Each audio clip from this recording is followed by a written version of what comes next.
Hello everyone and welcome to the third installment of our series Knowledge for Awareness. In this entire aspect we are been discussing about the inner and outer environments. In our last episode we were talking about the interplay, the deep connection that exists between the inner and outer environments and how both influence one another, and we even spoke about mindset a little bit. We saw how it is possible. The question was whether it is possible to decouple and whether one should decouple, and then we saw that yes, it is possible, and there is a three-stage approach through which a person can evolve on how they deal with this inner and outer environments, the interplay, the tussle that exists between the two. And as always, Doctor, my follow-up question to this is, despite our best efforts, there are certain periods of time where, whether it is for a short duration or an extended duration, we feel absolutely helpless in terms of dealing with certain situations that we have been thrown into. Macro factors that are not in our control, or we are not able to influence certain things as fast or as quickly or as effectively as I would want, and the next instant I'm not able to do certain things. So under those circumstances, I'm always reminded of the serenity prayer that we talk a lot about even in our workshops. We have adapted that serenity prayer in a different format to again emphasize the message of YogaKshema. Can you talk about that, and from a neuroscientific perspective, what is acceptance? You mentioned about the serenity prayer, Praveen. Yeah. That serenity prayer is so profound. It's an answer to many of the things, and then it is also highly scientific actually. We actually use that as a rewiring tool for the brain, and then we even bring this up, how to overcome stress as a tool.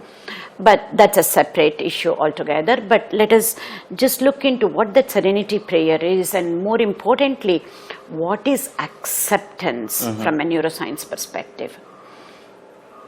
Serenity prayer goes like this: grant me the serenity to accept the things I cannot change. Grant me the courage to change the things I can, and the wisdom to know the difference. What is it that we can change and what is it that we cannot change actually. And as we know, we will never be able to change others. We can only influence. If we are lucky, by the way we are, we'll be able to influence others. But it's all about changing ourselves. This prayer is so profound, we understand, but yet sometimes we accept certain things too soon so that we will never be able to change. So there it is not actually acceptance. We need to understand the difference between acceptance and resignation. We should not resign ourselves too soon, saying that I've tried enough, I'm not able to change, and then we go into the victim mode. This is where we need to be really, really careful, not just careful, be truly aware, and not just be aware, to be truly honest to ourselves. And just being honest is not enough. Again, this knowledge for awareness that what is resignation and what is acceptance. Resignation is understanding that it is tough to change, and then yes, of course, we try a bit here and there, and then we resign ourselves saying that we cannot do this. This is where we need to be honest to ourselves and see, is it possible for me to put even more of an effort? Yeah. This is where understanding our biases, innate biases, will help. True. We have talked about this many a times, but our innate biases actually will prevent us to put more effort. This is where we resign ourselves, saying that I have tried enough and I cannot change. Yeah. But that is where the self-awareness with honesty and this knowledge truly helps. No, I may not be able to change right now, or whatever effort that I am putting may not be enough, or just by myself I may not be able to. change. All these aspects will help us to accept. At this stage in my life, this is what I'm not able to change enough, and I accept with serenity. But this level of acceptance is a prerequisite for changing. And without acceptance, we will not be able to change at all. Yeah. So this is the difference between acceptance and resignation. Right.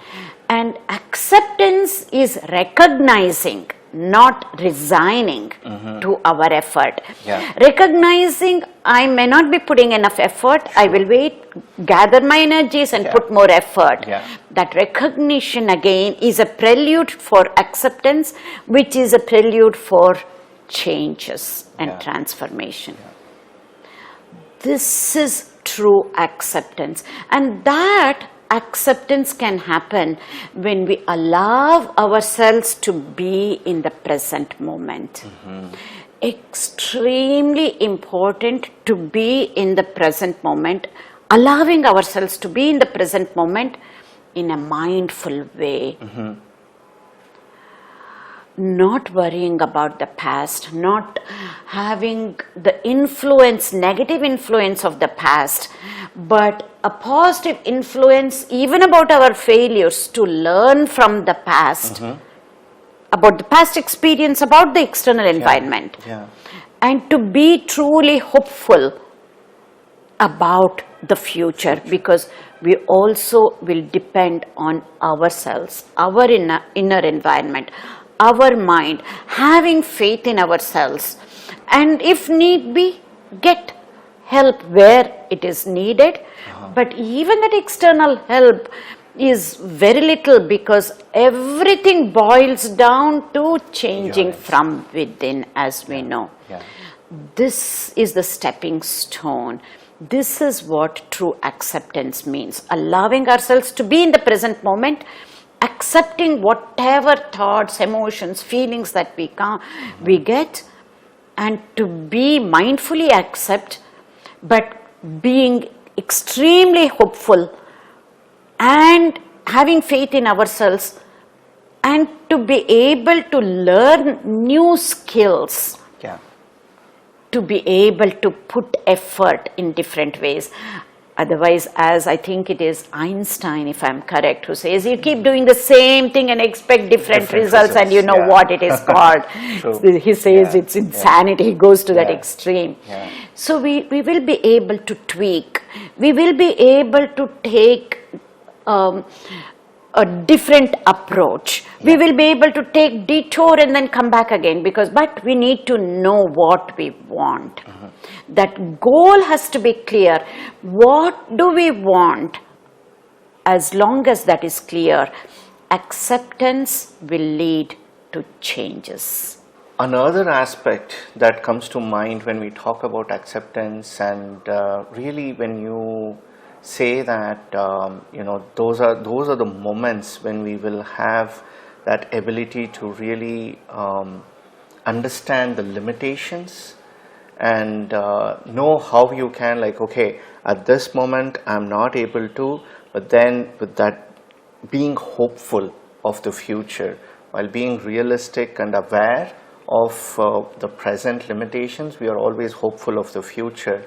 I think the other two aspects we may want to couple to that, again a message that we have reinforced a lot within YogaKshema, is self-love and self-compassion.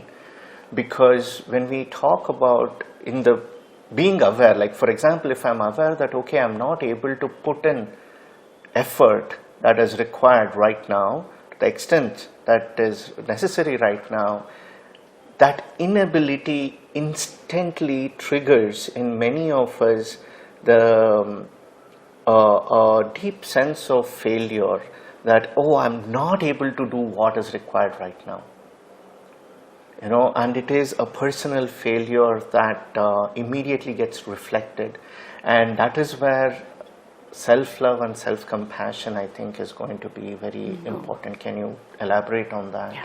That failure we understand somehow, we know with a growth mindset we need to accept failure, all of this we understand, and then we try to overcome. But much more than not accepting failure, that acceptance that I'm not able to change, I'm not able to put that effort, many times leads to rejection, self-rejection.